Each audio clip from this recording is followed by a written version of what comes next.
Hey everyone, a quick video today looking at these, which are the Blon Z Jojo IEMs. They are essentially a remix of the BL05 IEMs by Zeos of Z Reviews. I'm sure most of you follow him on YouTube as well. Fantastically entertaining reviewer, and he's clearly had some experience in tuning IEMs. And this is his latest collab. This set was sent to me by Linsoul. Thank you very much, Linsoul. But no money has changed hands for this review. So as ever, these are my honest thoughts. Now, these are pitched more towards the budget end of the market. They come in at $49 off Linsoul. But the first thing to say is that they certainly look distinctive.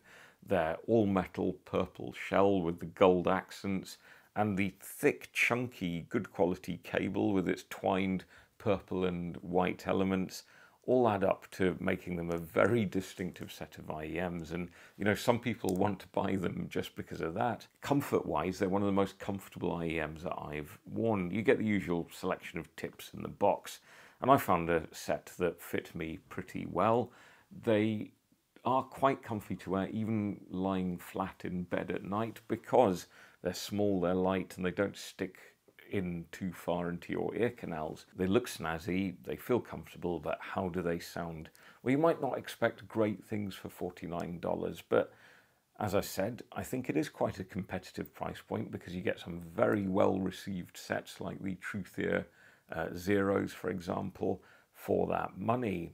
Now, the first thing I'd say about these is that I don't think they're designed to go up against any other IEM in terms of technicality. Like their looks, their appeal or lack of appeal hinges on the fact that these are very bass-heavy, slightly V-shaped IEMs, and they're designed to appeal to those of you that love a bit of bass and want a nice, fun, relaxed, bassy listen without too much fuss over details and technicalities.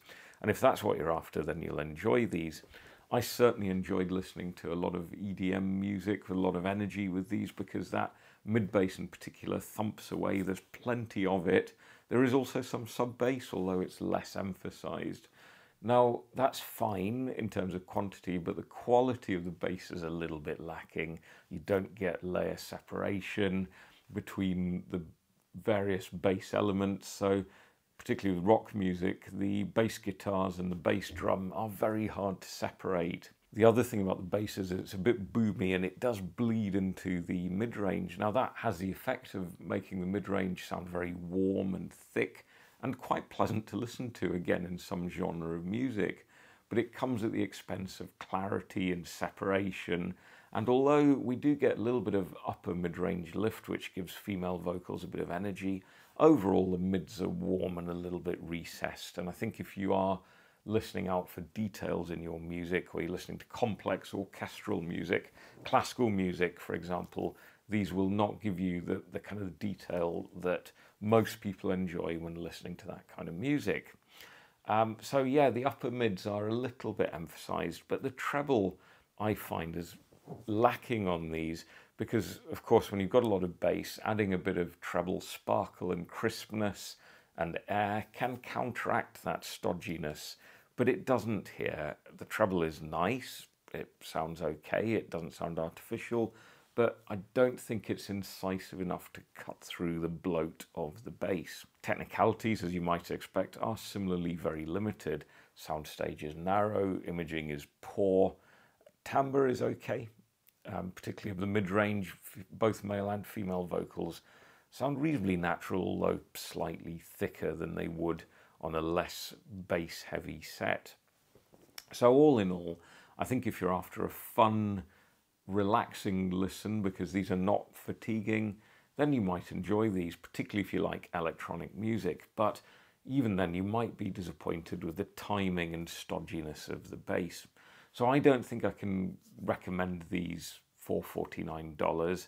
I think they'd have been much more attractive if they were $20 actually, albeit you probably wouldn't expect the build quality that these have for that price point. But those are just my thoughts, guys. As ever, let me know what you think in the comment section below. If you enjoy the video, do give it a thumbs up. And if you enjoy my content in general, a subscription would be marvellous. I've got more videos coming up very shortly, so keep watching and take care.